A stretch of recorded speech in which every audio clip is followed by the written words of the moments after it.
sobre una pequeña,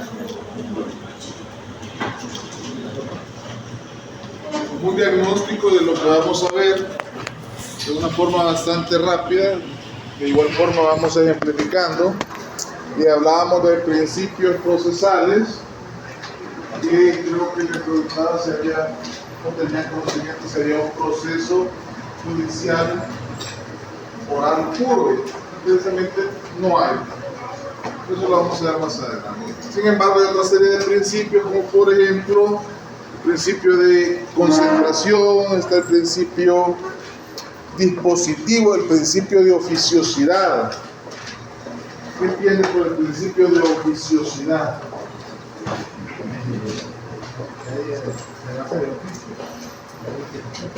¿Cómo qué situaciones? Bueno, por ejemplo, la fiscalía hace el oficio, sí, en el caso del juez, de oficio, por ejemplo, Esa prueba para mejor proveer, ¿qué tal? ¿Será que o qué comentarios le merecen a usted la prueba para mejor proveer? ¿Ustedes han escuchado algunos? Es una prerrogativa que tiene el juez cuando tiene dudas en algún proceso.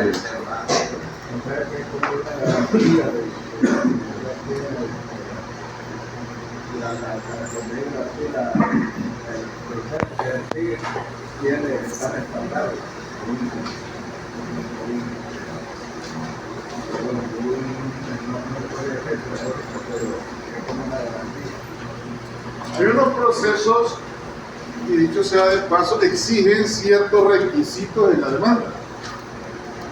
Y uno de los requisitos que debe de plasmarse en la demanda es la prueba ofertada. Y hay que determinarla para qué necesito probarlo. ¿A quién le corresponde presentar prueba?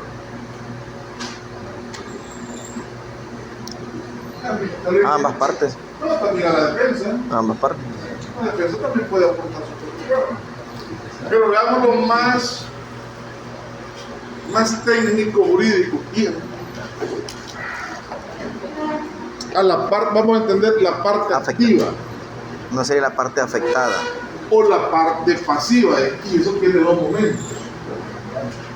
El demandante o sujeto pasivo, el sujeto activo, o el demandado, también conocido como sujeto pasivo o legítimo contradictor.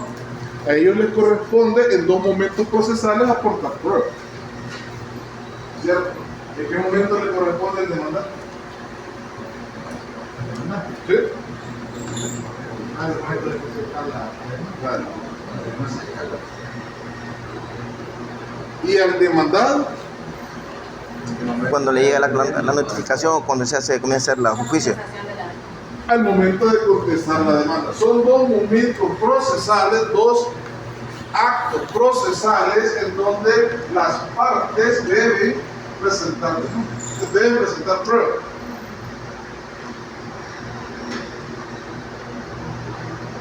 Para que me entiendan, a veces voy a tratar de sacar algunos ejemplos, pero son un poquito ejemplificativos y el por qué usted a veces ciertos principios como este de la prueba para no proveer está hilado a otro principio, que es el principio de la búsqueda de la verdad procesal. Porque el juez lo que anda buscando es la verdad procesal, la que se dé dentro del proceso, apegada al derecho. Pero partamos de un ejemplo en donde usted viene y dice: si la parte demandante ya aportó la prueba, ¿cierto? Porque es necesaria al momento de presentar la demanda, y el demandado no la contesta, ¿cómo sería ese proceso? Sería, ¿cómo puedo decir así? Respetándose todas las garantías. Sí, porque se le da el derecho de poder contestar o defenderse de una acusación. Y no lo hizo. Entonces tienen el derecho de aceptarlo o de negar. El momento que no se notifica, o perdón, que no hace la contestación, está aceptando todas las atribuciones, o perdón, todos los delitos que se le imputen o todos los problemas que tenga. Como no contestó demanda, yo debo de dar por sentado que lo que dice la demanda es cierto. Porque se le ha dado el derecho de contestarla y no a contestarla ya es derecho de él también. Derecho de contradicción, él no tuvo como la oportunidad de controvertir los hechos en la demanda. Derecho de defensa se le hizo saber para que contestara. Pero bien.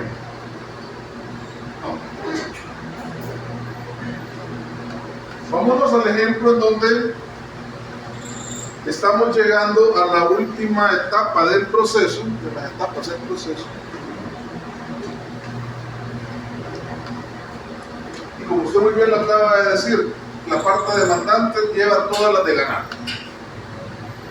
Pero en la última etapa sabemos que los sujetos procesales pueden intervenir en el proceso en cualquier momento. Esa ya es una de las novedades que ha venido dándose, y ya aquella figura de que lo declaren rebelde ya muy poco se usa, sino que hoy le dan la participación al demandado a que intervenga en cualquier momento. ¿Qué tal si esta persona, si este demandante presenta todas las pruebas en la demanda, la otra parte no contesta, pero al final de la audiencia se presenta el demandado? ¿Tendrá prueba del demandado?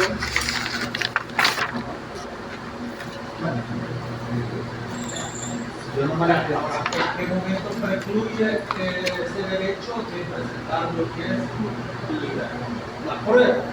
O sea, porque yo soy demandado, tengo derecho a contestar esa demanda y presentar al mismo tiempo la prueba de descargo en ese momento. La prueba de descargo, porque, bueno, obviamente yo no estoy aceptando los hechos tal y como lo estaba planteando, y por lo tanto yo voy a presentar una prueba que demuestre que no es tan cierto lo que se dice en la demanda.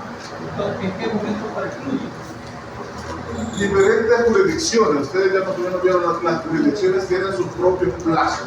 Sí. Hay unas que hablan de 15 días, otras que hablan de 20 días.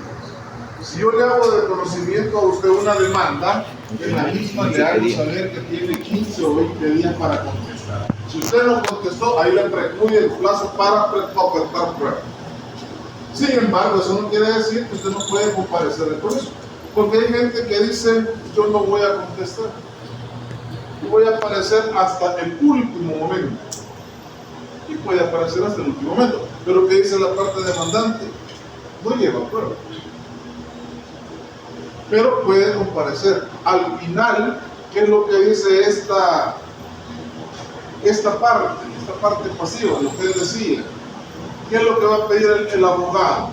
¿Qué es lo que pide el abogado en el último momento? Que llegó el demandado. No contestó, pero llegó a la audiencia final. El apoderado lo que le pide al juez, ¿qué es?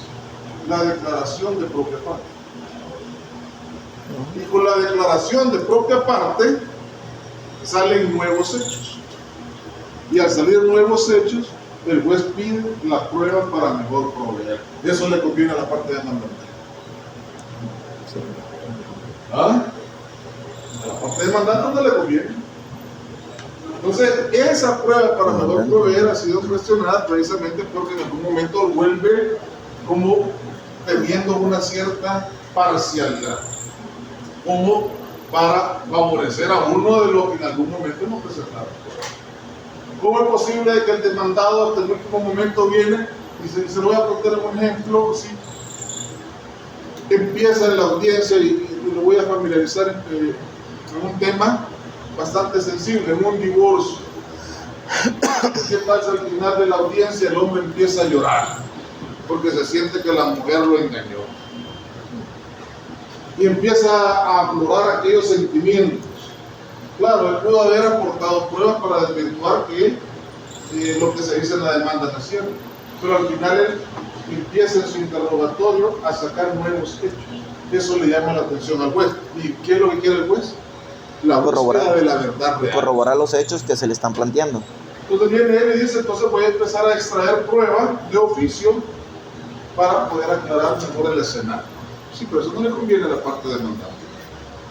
Y es ahí donde salen a veces ciertos actos procesales, que ustedes me imagino lo conocen, aquellos determinándose como incidentes. Y de ahí vienen también ¿qué? Los recursos, porque eso no le conviene. Y en ese momento, perdón, si ya estamos en la última audiencia, y como se dice que en ese momento, bueno, ya declara esta persona, salen nuevos elementos que son de valoración para decir juez que está perdiendo la audiencia. En ese momento suspende la audiencia para... No, claro. Sin duda alguna, hay que suspenderlo y reprogramarlo, porque muchas pruebas hay que extraerlas de entidades gubernamentales y eso requiere de tiempo. ¿Cuánto es el tiempo que tienen las instituciones para brindar información? 5 días. 5 días de conformidad a la LPA. No eran 3. Entonces, la audiencia se puede reprogramar 8 o 10 días El término. Se dan los términos de los... La ley establece que las audiencias deben de realizarse o reprogramarse entre 10 y 30 o 10, entre 10 días de la fecha en que la suspenden. En situaciones civiles, penales es otra cosa. En situaciones civiles usted puede suspender una audiencia y entre 10 días la continúa para poder obtener esa prueba que el juez ha solicitado de oficio. Yo lo que quería era la crítica, eso de me favorece a mí como parte demandante que me esforcé en obtener prueba en la demanda, me la viene a votar al final una prueba para mejor prueba. Pero ¿a quién le corresponde aportar la prueba? A las partes. Y en este caso, básicamente, hay un principio que dice que, si bien es cierto, es el director del proceso, pues eso no quiere decir que él va a hacer el trabajo a los abogados. Él orienta, direcciona, pero no le puedo yo hasta interrogar a los testigos. ¿A quién le corresponde interrogar? A los abogados. En las partes. ¿Me explico? Se da ese tipo de situaciones. Sin embargo, se ha abierto bastante esto de la prueba para mejor proveer. Por eso le decía, hay principios procesales que vamos a revisar más adelante. Los sujetos procesales, ¿quiénes son los sujetos que intervienen dentro de un proceso? ¿Quiénes son los que están ahí? La parte demandante y la parte demandada. ¿Quién más? El juez.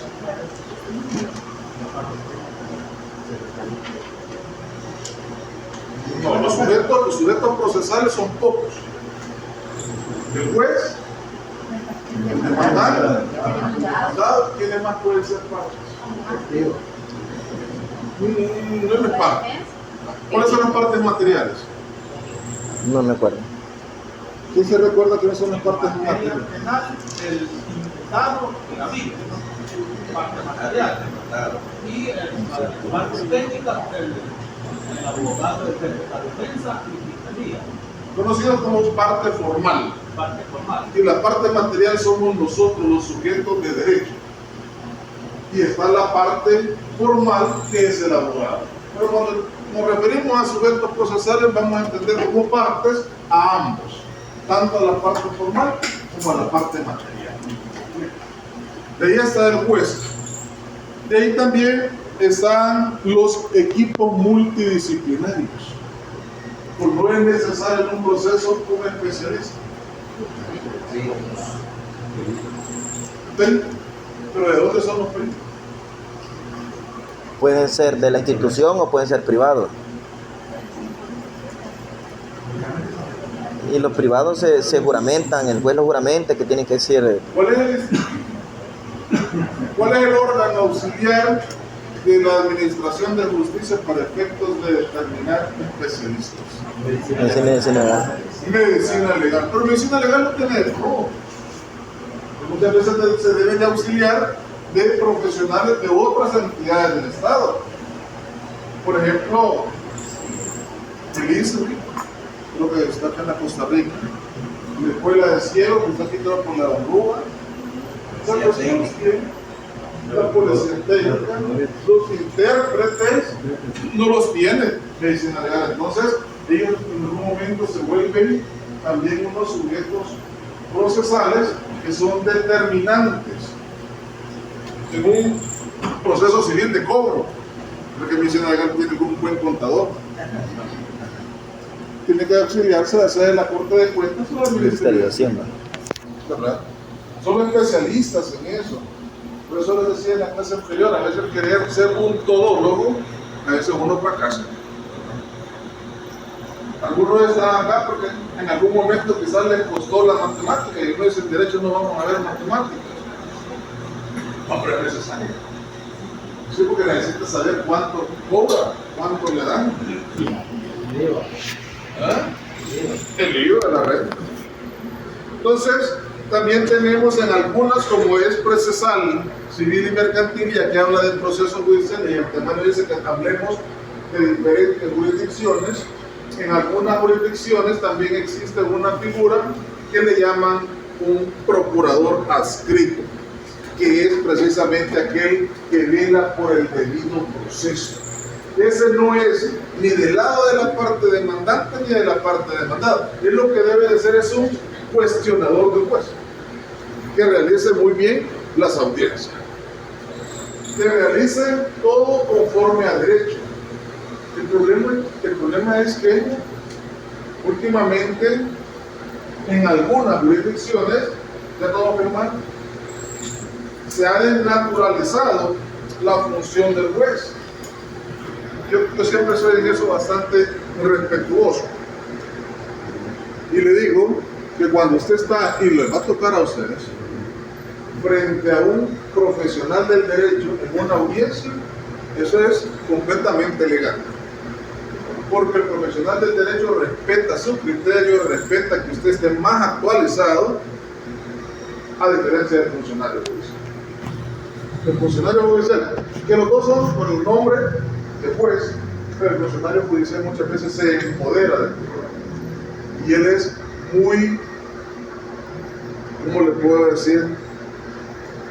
Le gusta hacerse sentir. Y yo he cuestionado mucho, y lo conozco muchísimo, y se los he hecho ver. Y a veces estar y sienten que el juzgado es su feudo, al grado de hacer sentir mal al profesional del derecho. No es cómodo que le digan, mire licenciado, y usted que no pasó técnicas de oralidad no sabe interrogar. ¿Cómo se sentiría su cliente si le dice eso el juez a usted? Pierde credibilidad, pierde credibilidad ante su defendido o su cliente. Claro, pero eso no es ético de parte de un funcionario. Colombia, por ejemplo, sacó una sentencia en donde sancionaban a un juez por tratar de esa forma a los abogados. Yo soy muy crítico en eso porque nosotros, como les decía, en la institución se nos exige muchas veces puntualidad a la audiencia. Pero el juez llega una hora después, con aquel descaro de que me pasé a peinar, pasé a hacerme algo en las uñas porque en la tarde tengo un evento. No, ahí no pasa nada. Yo tengo años de no visitarlo, de frecuentar en audiencias, pero porque estoy siempre metido con la docencia, a veces en materia de familia llevo procesos. Entonces ahí me doy cuenta cómo están actuando. Entonces, la figura del juez debe de ser mucho más ética y responsable y no exigirle a veces cuestiones al profesional cuando él no rinde de la forma que puede. Yo les he dicho a los compañeros, si después de 15 minutos no llega, por favor, dígale a la secretaria que se retire y que le levante el acta que usted estuvo. Porque es lo más valioso que tenemos ahora. El tiempo.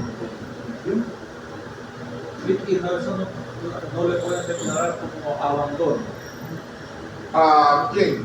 No, claro. Si la secretaria no le quiere levantar, usted puede hacer un escrito a mano. Se me retiro por no haberse cumplido el horario.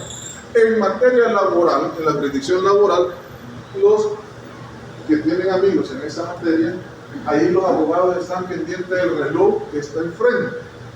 Porque si un minuto se pasa a la otra parte y no llega, señor juez, por favor, levántela. Y los jueces no están.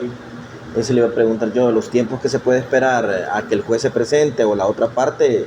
No es que la audiencia está señalada para las 9 de la mañana. Si el juez llega, por ejemplo, 9:05 o la otra parte ya 9:05.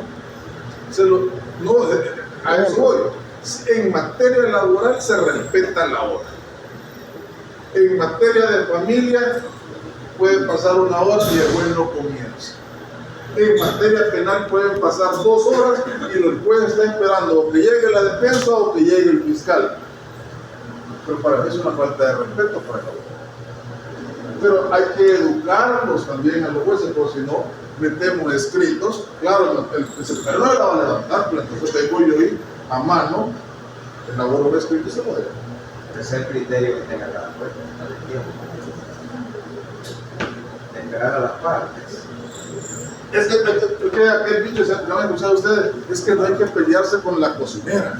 Porque lo envenena. Porque yo a ella la frecuento todos los días. Siempre digo, una cosa es que seamos amigos, pero le estoy representando a alguien y a este merece respeto. Pero acá no hace esto muchas veces el sujeto procesal que es. ¿Me explico? Ahí es donde deberíamos tener un poco más de cuidado. Más adelante vamos a ampliar. Ahorita solamente estoy haciendo un resumen de los temas que veremos. ¿Cuáles son los actos procesales? Actos de documentación, actos de comunicación y los actos de decisión. 3 actos en un proceso. ¿Cuál es el? ¿Cuántos folios se conforman en los expedientes? 200 folios. ¿De dónde está esa disposición? Dijo documentación, comunicación, ¿cuál fue el otro? Decisión. Gracias. ¿A dónde se fue? Decisión. El primero es documentación. Allá por la ley orgánica judicial, ahí están los regulados sobre los folios de un expediente. Los 200 folios. Decisión. Y en los actos de comunicación vamos a ver un poco sobre las notificaciones, que ahora pues tenemos el SNE, el Sistema de Notificación Electrónica, que es obligatorio para los abogados en El Salvador. Y eso tiene una ventaja, que si a ustedes notifican personalmente, los plazos comienzan a correr 24 horas después.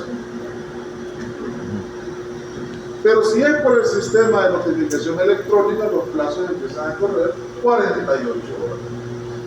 De haber mandado el correo. ¿Eh? De haber mandado el correo. ¿Cómo así?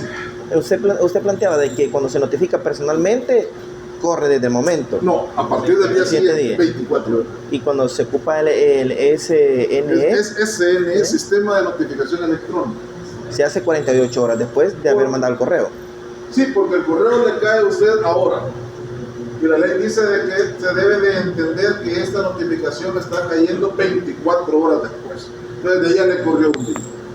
Y como los plazos empiezan a correr a partir del día siguiente, entonces usted ya tiene un día de ventaja si le notifican por el sistema electrónico, pero si le notifican personalmente, ya al día siguiente. Y hay plazos perentorios e improrrogables, y como ya a esta altura sabemos, salvo uso impedimento.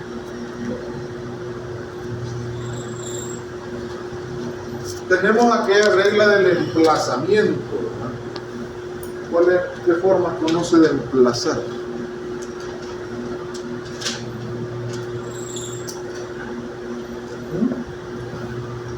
¿Cómo se puede dar un emplazamiento?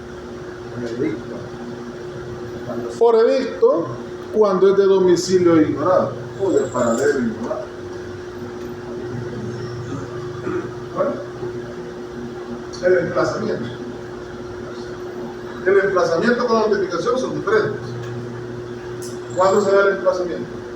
¿O cuál es la finalidad de un emplazamiento? Para conocer la relación. Notificar a la persona que no ha notificado. Sí. El emplazamiento básicamente es hacerle saber al legítimo contradictor una demanda y que quiere tantos días para defenderse. Así de fácil. Ya decía él, está por edictos. ¿Cuál es la otra forma? Bueno, el proceso civil mete algunas variables que antes no se tenían, y es, por ejemplo, el emplazamiento por notario. ¿Cuándo se usa el emplazamiento por notario? Cuando en un juzgado el notificador de una persona no lo encuentran Entonces, y la otra parte conoce dónde está esa persona, entonces se hace se hace una notificación por notario, se levanta como un documento y esa se le entrega a la contraparte para notificarle sobre el proceso que se está siguiendo. Sí, lo que hace el notario propiamente es, bueno, la parte que se siente agraviada es contratar un notario bajo su propio costo y decirle, allá se encuentra en tal momento. Porque el notificador no pudo dar con él. Si usted sabe que tiene una mujer embarazada y de repente le llega un documento, usted fulano de tal, No, no soy. ni lo conozco. Ya que pasa tiempo se mueve el país. ¿Verdad? No, me refiero yo a que hay emplazamientos personalísimos. Y el notificador no es un mago como para saber él es. Puede haber llegado a este lugar y ustedes no, dicen que no, ya no reside acá. El notificador se va a consignar en el acto, aunque viva en ese lugar.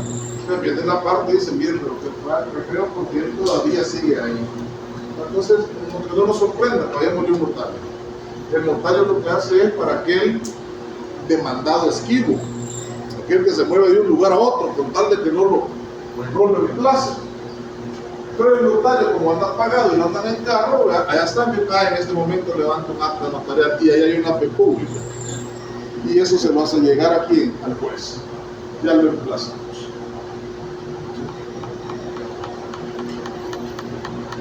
También tenemos lo que usted decía, las comisiones procesales para emplazar. ¿Cuáles son las comisiones procesales? Que emite el juez, digamos cuando le han dado las jurisdicciones en otro tratamiento, solicita al juzgado de esa jurisdicción que haga la diligencia haciendo la comisión procesal efectiva, diligenciando para hacer la notificación correcta. Y eso tiene 4 variables. ¿Se recuerdan ustedes que eran 4 variables en la comisión procesal? Está la requisitoria. ¿Se recuerdan? La requisitoria. Está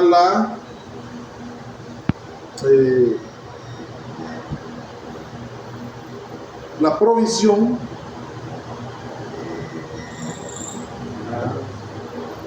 Y está el auxilio judicial. Ese es un auxilio judicial. La comisión procesal es un auxilio. Y la otra está el suplicatorio. Y la cuarta es el suplicatorio internacional. Cuando se da, hoy precisamente estábamos, eso creo que ustedes conocían ya el derecho internacional privado, No. El código de Bustamante. El código de Bustamante es el que rige aquellos procesos internacionales que son complejos y son largos. Sí, son largos. Y ahora muchas veces, como les decía al inicio, se ha dado una apertura. Toda la gente está con aquella disponibilidad de divorciarse. Porque ¿cuánta gente en la guerra se fue para Estados Unidos? De ahí que la delincuencia. De ahí que porque no hay trabajo. Y sí, pero cuando usted entra fuera del país, ya se le va olvidando porque aquí tenía acá. Entonces los jueces le decían a uno antes, mire, ¿y dónde está el señor? No sé. Entonces le decían, publique edictos. Como usted viene a manifestar que no sabe, entonces publique edictos como una persona de paradero ignorante. Eso estamos hablando de hace unos 15 años. 15, 18 años. Ahora usted llega y le manifiesta eso al juez, lo primero que dice él que es libre u oficio al RNPN y me manda la ficha del tuyo de esta persona. Y usted lo saca en Estados Unidos y le aparece la dirección y le aparece el teléfono en el RNPN. Entonces esa persona no es de domicilio desconocido. Y empieza lo que es el suplicatorio internacional. Esa persona se quería divorciar y como ha pasado en muchas ocasiones, y tienen a veces esa muy buena esperanza, ¿verdad? Se divorcian y se vuelven a casar rápidamente. Cometieron el error y vuelven a cometerlo. Entonces cuando se da eso, ya a esta persona se le trunca ese deseo, porque el juez viene y le dice, mire, esta persona no es de domicilio de por sí. Lo vamos a hacer a través de la comisión procesal. Que dicho sea de paso, lo estamos haciendo mal, pero al menos se intenta. Porque la comisión procesal, a través del suplicatorio internacional, debe de ser por los canales diplomáticos. Tiene que salir por el Ministerio de Relaciones Exteriores y caer en la corte de allá. Pero acá la práctica que se está haciendo, al menos en 2 o 3 jurisdicciones, es que lo citan a través del consulado. El consulado tiene nada que ver. O sea, el consulado es tierra nuestra allá, pero ellos no ejercen una función jurisdiccional. Quien la ejerce es la corte de allá, del condado. Entonces no llega ahí el suplicatorio internacional, ahí como que se ha ido medio diluyendo por la práctica. Aparte de eso, tal vez es una muy buena acción de nuestros jueces, y es que si a veces llega de la corte, muchas veces esto puede ir acompañados de gente que pueda deportarlos. Entonces tampoco es nuestro deseo que manden a la gente de ahí. Pero esos son los actos procesales. También están los actos de decisión. ¿Cuáles son los actos de decisión? Las sentencias. Y hay sentencias estimatorias y hay sentencias desestimatorias. Yo hoy me contaba, por ejemplo, ¿será lo mismo sentencia que fallo? ¿Es lo mismo?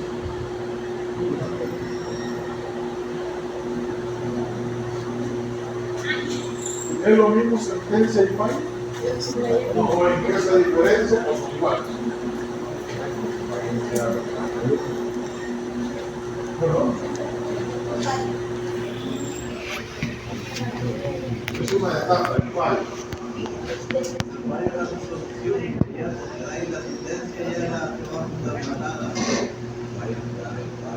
La sentencia debe de ir fundamentada jurídicamente y fallo.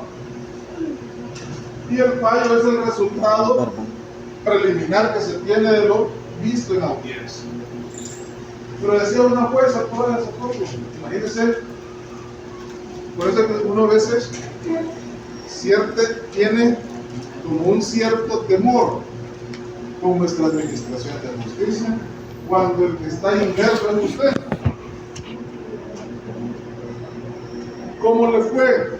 ¿Cómo le fue a usted, licenciado, en la audiencia de homicidio en el que representaba al señor fulano de tal? ¿Qué es lo que dice el abogado? A mí me fue bien, al que le fue mal fue ¿cierto? El que se quedó 15 años fue aquel. Yo siempre cobré.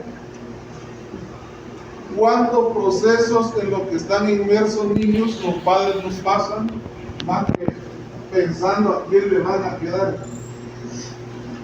Y que venga un juez y le diga, mire, licenciado, usted es mi colaborador, y tiene uno mismo fallo que sentencia.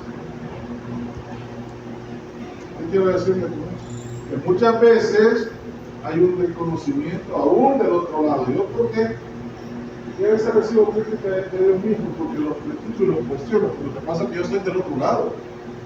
Y muchas veces a mí me afectan ese tipo de resoluciones. Porque no son apegadas.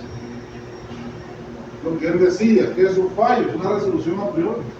Pero la sentencia es una fundamentación. ¿Y por qué es necesaria la sentencia en vez del fallo? Pues si el fallo ya le dijeron a usted, mire, lo condeno a pagar $2,000 a él.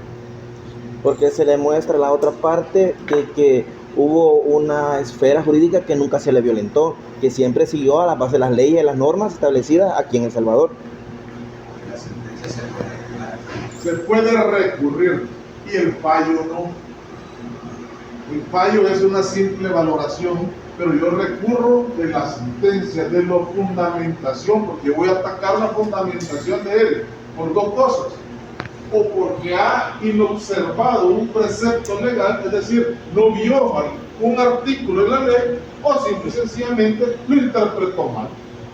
De eso recurro, pero que vengan y digan, bueno, lo condeno a usted a pagarle $2,000, ¿Por qué?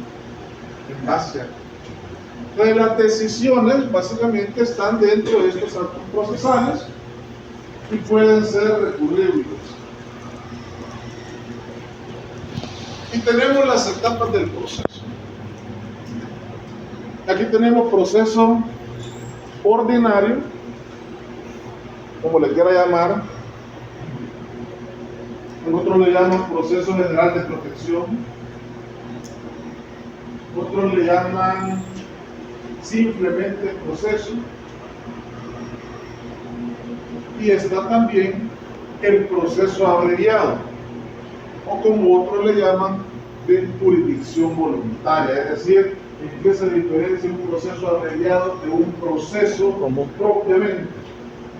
El común se sigue solo todo el procedimiento, el testimonio, y el abreviado no. La otra parte que se le está acusando acepta y se llega a un acuerdo de estar, de ejemplo, que como usted mencionó, un homicidio, está de 15 a 30 años. Entonces se negocia que solo me impongan a mi defendido 15 años y acepto yo la verdad, y se disminuye la cantidad en los procesos y en los tiempos.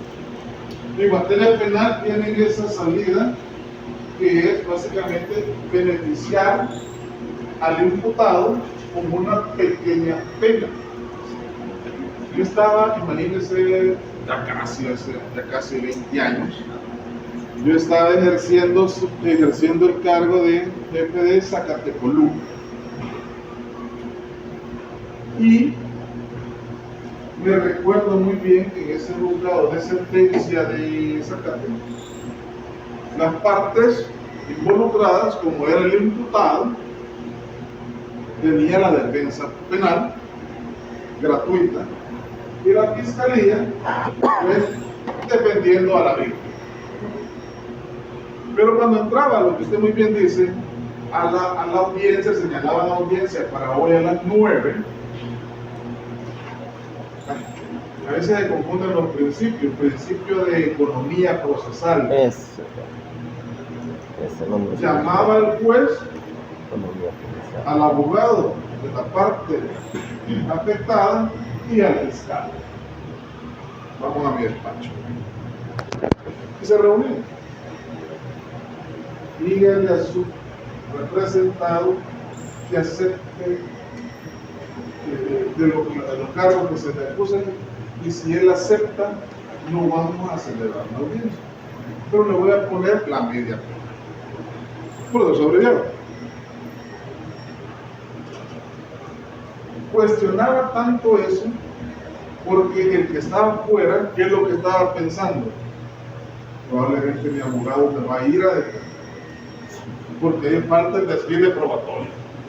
Yo quiero ver que se luzca interrogando, haciendo pedazos. ¿Y qué es lo que estaba haciendo? Negociando. Negociando que ya se iba a quedar, pero por la mínima, pero sí iba a quedar.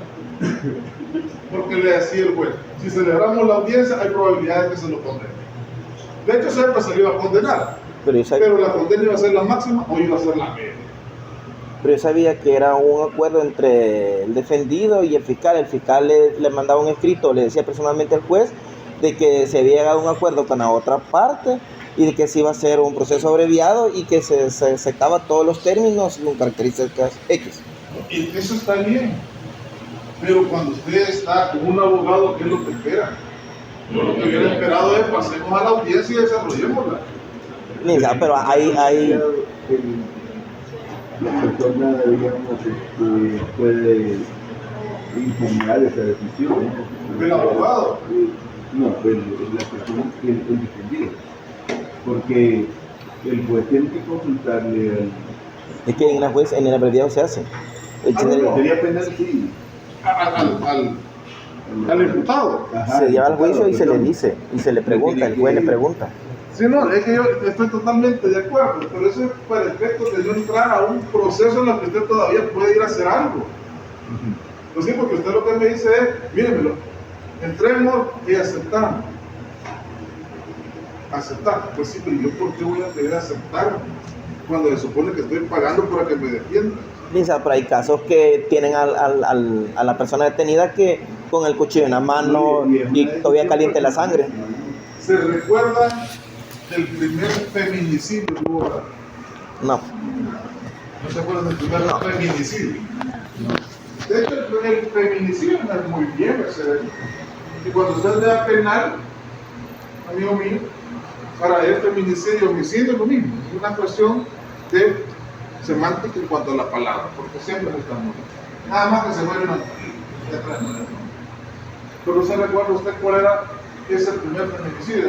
De una señora, de un muy connotado hombre de negocios que llegó ebrio a la casa.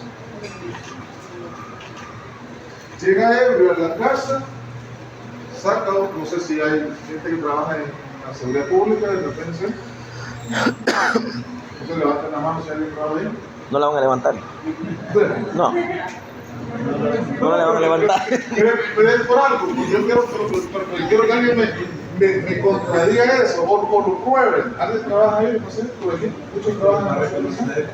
Eso, no le van a reconocer que aquí allá trabajan. Eso es. No, pero es bueno porque es una situación en la que usted sabe controlar emociones. Mi suegro, por ejemplo, decía, fue militar toda su vida y él siempre estuvo armado. Pero él decía, armado, pero nunca me dieron ganas de darle un balazo a la mujer y tomarlo. O sea, que eso era una decisión. Y esta persona llega ebrio, saca la pistola y de repente le cae un balazo a la esposa en la sien. Se le disparó el arma. Se le disparó. No, pero que se le haya disparado es una cosa porque usted dice, ¿cómo le va a pegar en la sien? Suerte. ¿Cuál fue la defensa? ¿Cuál fue la alegación de la defensa? Estado de ebriedad. En estado alterado. Que a él se le fue un disparo al suelo y rebotó y le cayó en la sien. Pero para eso está el peritaje, para revisar la... Vamos bien. No, es que él se parece al abogado, ¿no? Es que se tiene que ver la dimensión, la ubicación y la distribución del golpe. En esos casos hacen como hologramas de cómo podría ser la escena del crimen y así. No, Examen geométrico, creo que le llaman. Geométrico. Pero es el desenlace. Ya va a ver el desenlace. La defensa alega que a él se le va, rebota en el suelo, en una casa, pues, o sea, estamos hablando no de un estadio, no de una cancha de tenis, no de una casa. Bueno, le pegó, se pegó. Él iba ebrio. Pero iba ya al primer atenuante, iba en estado Pero alterado. en ese momento estaba de moda el feminicidio. Ah, bueno. Entonces viene, entierran a la señora, se murió. Nos vamos al proceso penal. Lo que estaba diciendo, como a veces negociar situaciones de eso. Consigue un muy buen penalista y el hombre sale libre. ¿Y está libre? Pero ahí se ¿Por qué puede. está libre? ¿Había un muerto o no? Sí. ¿Lo agarraron a él en la casa con el arma? Sí. ¿Había evidencia? ¿Estaban los hijos en la casa? Sí. ¿Y está libre? Licenciado, pero ahí hay varios. ¿En qué se agarró el defensor? Del Estado. Al revisar el expediente, Medicina Legal hizo el levantamiento del cuerpo, pero no lo agregó en el expediente. No hubo cadena de Un custodia. tecnicismo que el abogado dijo, no hay cuerpo, no hay técnico. ¿Ah? No, no es contaminación, es cadena de custodia. Cualquier otro probablemente no se fije. Pero en estos momentos lo que ellos opinan en el fallo no es lo correcto, porque el juez no le puede estar haciendo el trabajo ni a la fiscalía ni a la defensa. Por eso son profesionales y tienen que leer ese proceso cómo se hemos hecho para solicitarle, si es necesario pedir a las instituciones que informe de algo, pero resulta que en estos momentos, por aquello de que la crítica de las redes sociales y todo eso, Licenciado. la computación, ¿qué es lo que pasa? Que a veces el mismo juez advierte a una de las partes qué es lo que le hace falta dentro del proceso y qué es lo que conlleva eso. Ya se respeta. Escrutinio público creo que se determina. Una prueba científica, es una prueba para verificar el hecho. Entonces yo le advierto a la parte que está. Es que no puedes vertir, un juez no puede vertir. A solicitarlo de inmediato. Entonces, Todas las materias han dicho lo El mismo. juez no puede parcializarse y casi decirle, mire, le voy a hacer el trabajo. Parecería, Responde la parte, pero mire qué bueno lo acaba de hacer usted, a decir. Ay, ¿para qué El le juez pago? no le puede hacer el trabajo a ninguno de ellos y Dale, entonces ya la pago. prueba para no proveer a quién le hace el trabajo. A cualquiera de las partes. Al que esté más, como que más abusado o algo así. Al que no tenga, como le puedo decir, alguna situación como cubierta dentro de la prueba aportada, porque la prueba para mejor proveer solo sale o es necesaria cuando surgen hechos nuevos. Un hecho nuevo, no, Gustavo. Fernando, viene el esposo y dice, lo voy a demandar por infiel, porque tiene unas fotos que lo han visto salir de noche de lugares en donde no debía de haber estado. Esa es la prueba. Y pagó un investigador privado y ahí va todo. Sí, pero viene él y dice, ¿por qué me está demandando por infiel? Quizás ella no sabe que yo tenía una habilidad que es ser electricista y me han llamado por las noches a arreglar esas cosas. No, el problema es que no hay confirmación de un hecho. Se puede haber entrado a un hotel, motel, lo que sea, pero a un lugar de bebidas alcohólicas, pero uno no sabe, algún amigo, el gerente puede ser amigo de uno. Entonces, ¿qué quiere decir eso? Que usted conoce lo que le llaman en sociología, que ustedes ya lo vieron, la epistemología, ¿cierto? Sí. ¿Qué es la epistemología? El llevar el conocimiento espontáneo al conocimiento científico. Le aseguro que si usted ve a él platicando con ella allá afuera en el cafetín todas las tardes, ¿qué piensa? Le está pretendiendo. ¿Qué es el morro? Le está pretendiendo. No. Más cuando llegue, ese es el conocimiento espontáneo. Pero cuando usted profundiza, ¿qué pasa? No, seguramente le estaba prestando dinero para pagar la luz. Hay diferente. ¿Verdad? Pero ese, mira. En el caso que usted mencionaba ahí, el feminicidio, ¿cómo la defensa llegó a esa conclusión? Al revisar los expedientes, claro, no son expedientes de 50 páginas. Estamos hablando de piezas. ¿Y qué es lo que muchas veces hace el defensor? De 5 piezas son 1000 hojas. No repara, él va.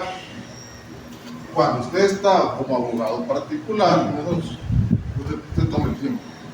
Ve los errores, busca los errores. Busca hasta la mal cómo está dentro. ¿Sí? Entonces, y a veces por eso dice la gente, ¿no? Que mi abogado particular es muy bueno. Es más acucioso, sí, tiene tiempo, sí. Y a veces la institución pública, la fiscalía, ¿cuántos casos nos lleva? La 6 al día. ¿Cuántos nos lleva? Más ahorita, hay defensores que les toca defender hasta 40 a él solo. Usted está pendiente de los 40, no. Ni que fuera Erin Brockovich. ¿Quiénes vieron Erin Brockovich? Que se podían todos los nombres que habían sido infectados por el río en esa película. Sí, pero eso que es otro momento. Traigo esta colación por lo que ustedes decían. A veces esas negociaciones de un proceso abreviado, yo lo que esperaría es que me entiendan por qué. Porque más de algún error puede haber. Lo que pasa, alguna nueva corriente que le ayude al imputado puede haber. Pero si usted no lo ha leído, si usted no está actualizado, Deja ese vacío. y eso, Busca. Como el vacío de... Busca un vacío uno. El defensor. todavía tiene la otra parte, que el juez solo dice, bueno, usted no probaron, que va para allá. difícil, y por eso le decía, hay personas que pasan hasta 3 días sin dormir porque tienen una audiencia y están preocupados. Pero usted le aseguro que en 3 días se fue con un par de amigos, hombre. Ese caso ya me lo puedo. La otra persona se está muriendo en vida y usted anda relajado. Tecniqueando. Pero cuando es su caso y usted sabe que va a ir un funcionario de eso, entonces sí se aplica. Hasta ahí sí se aplica. Pero ¿quién hizo a ese funcionario? El abogado. Porque él le pudo haber exigido. Y muchas veces no lo hizo. ¿Cuáles son las etapas del proceso? Decíamos la demanda, el emplazamiento, la contestación, y hay 2 audiencias. Una audiencia es preparatoria y la otra audiencia es la de sentencia o probatoria.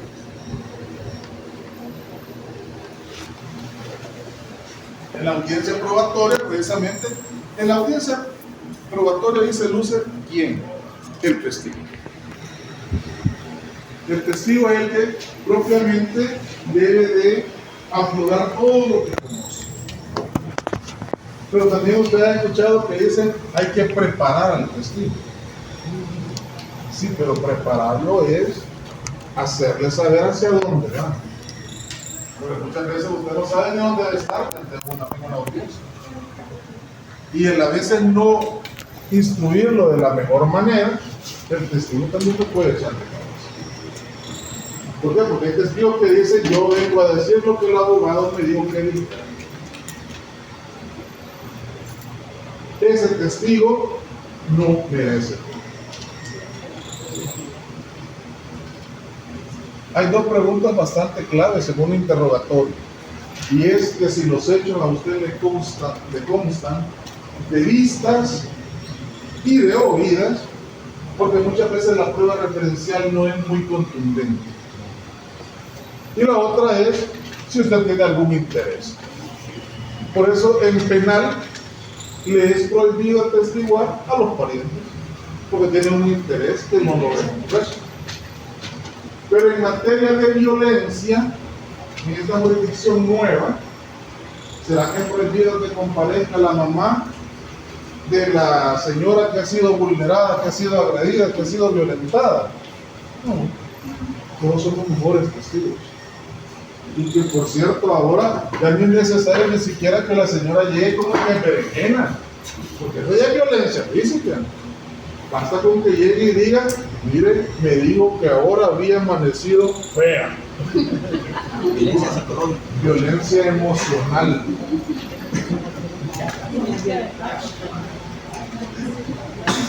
Pero si llega ella y le dice, mira qué gordo estás, Es diferente. pero ¿quién ampara al hombre entonces? ¿Quién defiende al hombre? Porque debe de defender al hombre, o solo la mujer. ¿Quién cree? ¿Por qué no se da o no se da? Se da que la mujer es bastante sensible. Me llega cansado, ella se queda despierta, se enrula. A veces me gusta una primera que hay por ahí, que lo que hace es que le ponen un espejo para que se despierte. Igual el hombre, ¿verdad? Después de dormir ya todo ebrio y al día siguiente 3/4 de nada, ¿dónde está?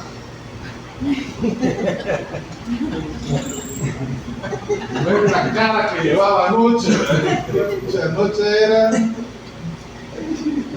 pura alegría. Y al día siguiente está que se mueve. Entonces ahí igual pasa con la mujer, ver al tipo así todo despeinado, todo mal. Pero ¿quién le ampara al hombre? A la mujer, ¿cuál es la ley que le ampara a la mujer?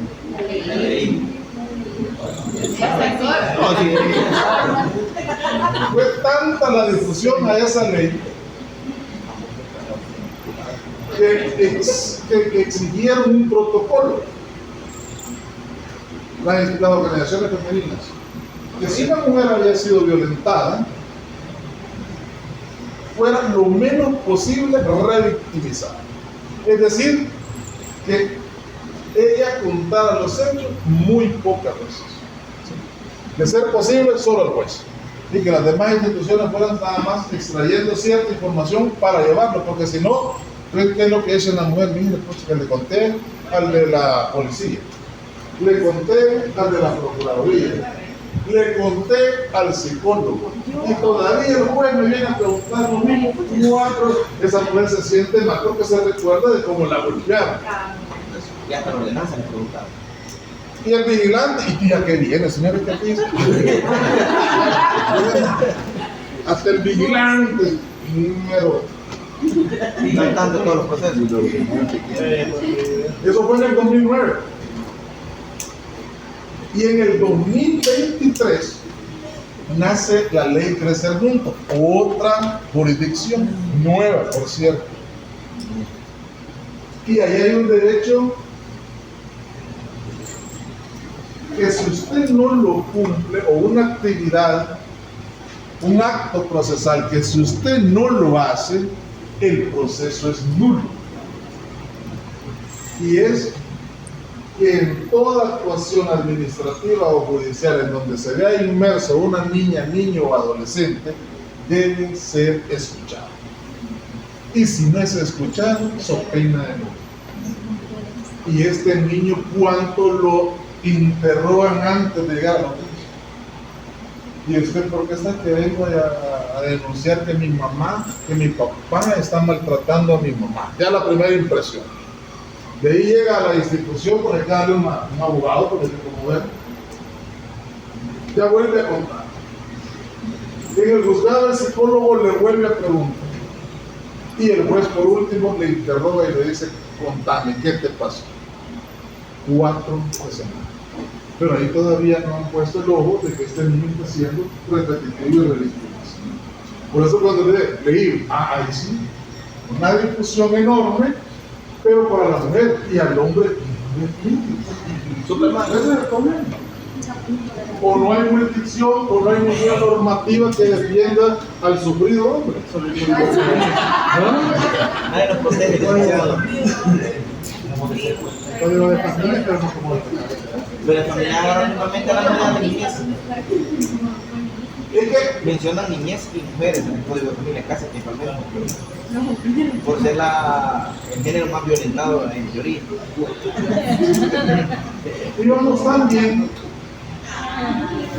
íbamos tan bien con la jurisdicción, porque tenemos y tenemos por cierto una ley, y es la única que protege al hombre, la única. Sí. La IVA. No, es la ley contra la violencia intrafamiliar. Es la única ley que protege al hombre cuando es agredido. Y ahí ninguna. La ley no le acepta que Stephanie golpee a Carlos. Y eso mencionaron de que no se puede. Porque es mujer contra mujer. Y la ley solo acepta de hombre a hombre. Pero la ley contra la violencia sí permite la denuncia de mujer contra mujer y la de mujer contra hombre. Pero lo que no tenemos es jurisdicción propia. Y entonces esos casos los ven los jueces de paz o otra jurisdicción y los jueces de familia. Es la única herramienta que tiene el hombre para poderse defender. Y estaba bien la ley. Pero también como teníamos la ratificación de la Convención Belén do Pará, y ahí dice que hay que tener una ley especial para la protección y erradicación de la violencia contra las mujeres, y entonces creamos la ley y la ley.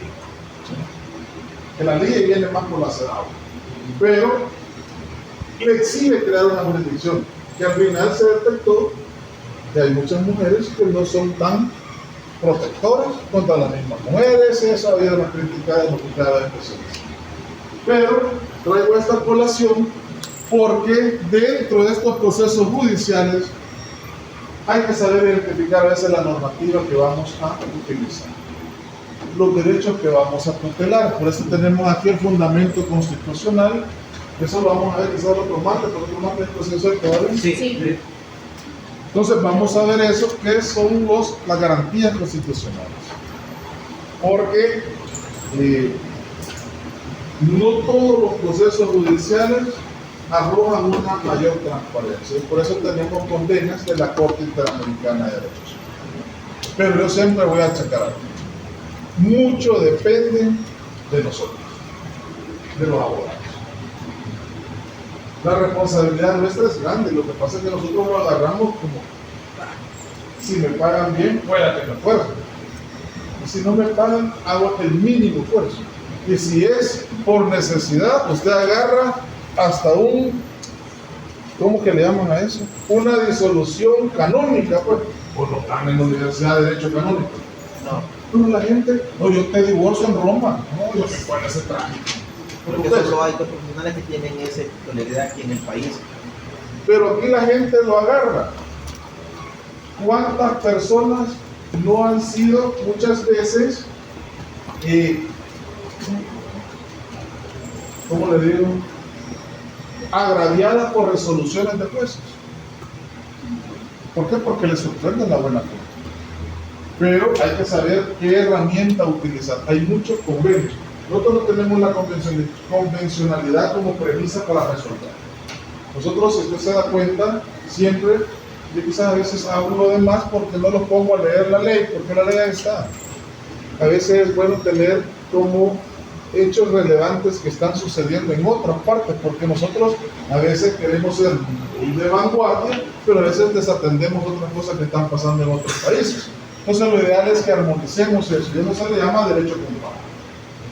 Entonces la normativa es buena, pero tiene muchas, por hoy, muchas críticas. Procesal civil y mercantil, estaban diciendo que lo querían también ya como ajustar, porque se quedó una situación ahí, que es la revisión de las sentencias. Eso más adelante, los recursos, la revisión de sentencias, son aquellas situaciones que se dieron hace 15 años, y hace 15 yo no tenía una prueba de ADN. Ahora sí lo tengo. ¿Será que puedo levantar ese muerto, ese proceso? Le dice la procesal civil, sí se puede, siempre y cuando no hayan pasado más de 2 años. Pues sí, porque esos 15 años fue lo mismo. Entonces se siguen vulnerando derechos, sí, porque hay muchas situaciones en las que gente está presa siendo inocente y muchos hombres están ejerciendo el rol de padre sin serlo. Así de. Entonces, son situaciones que yo digo, hay que irnos como alertando, y ustedes están en una posición muy importante porque pasamos una década en la que no se veía mucha promulgación de leyes. Estamos haciendo bastante, que al final no es que sea tan bueno, se las llevamos en un momento a un compendio, sí, pero si las tenemos aisladas, ¿cómo me voy a saber cuántas leyes tengo ahorita? Y eso es lo que hace al final es vulnerar derechos. Si estuvieran todas juntas, la ley, como dice ella, ¿qué costaba en la ley de violencia? Si no querían oír ese nombre, cambiemos el nombre, pues, pero hagámoslo en la misma ley. Hoy tenemos 3. El año pasado nace la ley Crecer Juntos, y a la par viene la ley Nacer con Cariño. Y de ahí viene el Código de Familia. Y por ahí tengo la ley de discapacitados. Tengo la ley del adulto mayor. ¿Por qué no la unimos todos? Cuba, ¿qué fue lo que hizo? Armonizó todas las leyes en una sola. No tener leyes regadas. Por eso es importante, al final, que estos procesos judiciales, por jurisdicción, vayamos determinando que muchas veces no son los mismos. Siempre va a haber una garantía de defensa, pero los plazos cambian. En otros son más largos, en otros son más cortos. Entonces usted tiene que andar jugando, ¿verdad? Y en esto, ¿con qué se come? Aquí mira, fíjate, y esto cómo se tramita. Porque no se alcanzan a cubrir todos los conocimientos del material. No sé si hay alguna pregunta sobre esto. Esto es lo que vamos a ver en este semestre, mucho más amplio, con más ejemplos para que se pueda comprender de manera las diapositivas. Sí, es que cuando ya estemos en la plataforma, porque ahí la voy a subir. Ya está, pero estoy viendo ahí, como tenemos la semana próxima todavía presencial, vamos a seguir. Quedémonos hasta acá, jóvenes, no sé si es la hora. Sí,